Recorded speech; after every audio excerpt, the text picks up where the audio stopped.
My name's Nat Jones, I'm an occupational therapist and a clinical academic researcher. Breakfast Group Interventions in Stroke Rehabilitation, or BISTRo for short, is my PhD research study. Breakfast group interventions are where we bring together patients in a social dining context with rehabilitation approaches. It's also a social intervention and a psychological intervention, as stroke survivors have support with eating and drinking and some of the emotional impacts that people experience when they have difficulties with a change in eating and drinking habits. Open research events are when researchers make the process and outputs visible and accessible to those interested. It's a great way to promote research across the communities that would most benefit. You can disseminate the findings of a study in such a way that the audience can take away and use the outcomes. At the BISTRo event, I invited the audience to participate in some interactive tasks where thoughts and ideas were captured on post-it notes. Attendees could also engage with the exhibition. There was a display of photographs taken during the psych test, which showed stroke survivors and staff enjoying the breakfast groups.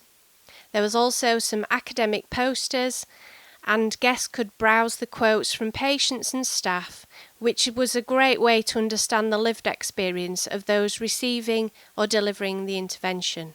The exhibition area was really busy during the networking lunch. There was a lot of energy in the room as people were catching up with one another and sharing their thoughts about the study. What I've learned is that it is feasible to deliver breakfast group interventions in the NHS, particularly in a pandemic, and that if staff come together as a group and work collaboratively together on a rota system, they are able to contribute to a daily breakfast group intervention. There have been a number of outcomes that have been, some which have been surprising and some which we were anticipating. Firstly, the intervention in terms of it being a social dining experience has been really valuable, bringing patients together to eat and drink. They've been able to connect with other stroke survivors, learn from each other, support each other, and just generally have a good chat and enjoy being with other people. And that process of social connectivity has been really important. One of the other important aspects of BISTRo as an intervention is the psychological component. So bringing people together to discuss their eating and drinking difficulties, to see other stroke survivors with eating and drinking difficulties has been really important, because you see that it's okay to have a change in eating habits. It's okay to struggle, because other stroke survivors are in the same situation, and through comparing yourselves with other people, stroke survivors have found it immensely valuable. They've also drawn a huge amount of inspiration from each other, and they've been able to motivate themselves through seeing other people strive and other people manage their eating and drinking difficulties. Peer support has been a significant component of the intervention. Stroke survivors supporting each other. We've got some lovely stories of stroke survivors cheering each other on, clapping each other, leaning over and saying, "Well done, good job." And that support that has come amongst themselves, stroke survivors have found really helpful. I think one of the biggest benefits I found was the social aspect of the group and the peer support. I just seen that the patients loved coming down to the group every day, choosing what they were going to wear, and coming together, males, females, everyone together, just have a nice conversation, chatting about normal things. So I think food is so important, and it's something that's really important to me. I love cooking, I love going out for food, I love the social aspect of eating as well, meeting people for coffee and cake, all those kind of things. How often do you think about what you're going to get in for your lunch, what you're going to have for your tea? I think that's important to a lot of people, so whenever that's taken away from you and you don't have the opportunity to eat and drink how you normally do because of a range of different physical and emotional problems, I think that's really difficult for people. And I just love the idea of patients having a chance to do something like that, such a normal activity that you would do every day, getting that back into their routine and helping them to So as therapists, we know the value of a breakfast group as an intervention for stroke rehab. We know how important it is for people to practice functional skills in a contextual environment. We know the importance of social interaction and peer support after a stroke. What we didn't have was an evidence base for it. So taking part in this research has enabled us to create a structure and an evidence base around something that we know is a valuable intervention. I think the biggest part of it was one of my patients in the breakfast group, she kind of just exemplified the benefits of it. She said being on the ward is like being in a call centre with the phone ringing all the time and all the noise and all the people. And she came into the room, it was set up like a proper table with a tablecloth and flowers and napkins. And she said, oh, in here I feel like a human again. So that was the biggest sort of, stop moment that made us think this is really helping our patients. But also seeing their progress over the 2 weeks that we did the study, not just in the confidence in using those eating and drinking skills, but the way that the goals developed. Some of the patients coming to the group started off with really quite small, quite basic goals. And by the end of it, we'd progressed to a different way of transferring, a different way of mobilising. We were using our arms better. We were a lot more independent, and the group really helped with that. That daily practice really helped with that. Highlight for me, and I say this a lot, is breakfast group is the best part of my day. I love being in the group. I love the social interaction. I love seeing people transform from being a patient on a ward to being a person. And learning about their lives and seeing them interact with others and seeing them do things in a real life context. That makes such a difference. The hardest bit is getting everyone else engaged. So I can see the value of it, and I think at the moment we want the group to be business as usual.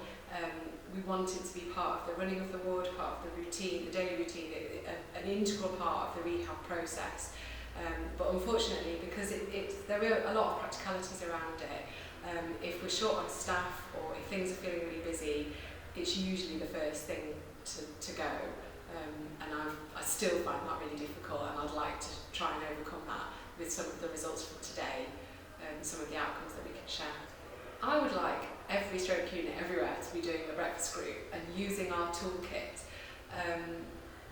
to structure it, so that we can say this is an intervention with evidence behind it that really works, and this is how you do it, and these are the outcomes that you can measure, and every stroke patient everywhere would have the opportunity to take part in it. It should start from day one, really, because it's giving patients confidence. Social interactions are really important after a stroke. Strokes can happen to anybody from being in the 20s to the 90s and beyond. A lot of patients suffer emotionally a lot after their stroke. They lose their confidence. That's articulated all the time from stroke patients and actually their carers as well. A lot of people think, God, people are looking at me, they're going to think there's something wrong with me. Support, socialisation, their rehabilitation, therapy, and more importantly their mood, and making them feel like a human being again. I think they were powerful words which I heard today as well. One patient that I saw in clinic after they'd left the community stroke unit and I reviewed them medically in clinic, they said one thing that stood out for them in their rehabilitation wasn't the doctors and the nurses, but it was actually the breakfast club. And she said what it did, it gave her the confidence to be able to go out with her husband for a meal in a restaurant. She said without the breakfast club she wouldn't have had that confidence to do that. So it really stands out as a really good example that it gave her skills to carry on when she left the stroke unit. Yeah, stroke care has revolutionised over the last 10 years with a lot of medical interventions. However, this seems quite, what you'd say, quite low level in compared to that. However, the impact it's had on what seems like a simple intervention, but it's so important and has as much of an impact on clot retrieval or thrombolysis. So I think the multidisciplinary aspect of it, the sort of engagement of stroke survivors and the feel-good aspect from a multidisciplinary team sort of really raises it up there with other clinical trials, really, which we put a lot more emphasis on it. So from me, I would like to see it expand to, can we have a lunch club, can we have a tea club, can we have a supper club? You know, I know it's difficult, but actually it sort of gives that person socialisation skills, and it takes their mind off the stroke for a bit because they're actually interacting like they would normally do before they had the stroke. I have been undertaking this study for the last 3 years. I'm just at the end of writing up all of the results and the data into my PhD thesis. So I have a wealth of data from the study, from ethnographic interviews and observations and focus groups, and I've collected lots of patient stories along the way, information from patients' notes, and I've had 12 data points within the study where I've collected information about how we have tested out the intervention in 3 stroke units. Today's event has been about celebrating the study, bringing together people that have taken part, that received the intervention, that have delivered the intervention, the stakeholders that have helped co-design the study, managers, clinicians, commissioners, bringing together everyone who would be interested in the outcomes of this study. So it's partly a thank you from me to everyone for their contributions, but also to hear about the findings of the study and to inspire people that were in this room today that are thinking about doing breakfast interventions, thinking about breakfast groups, and what they can take away from today back to their own teams.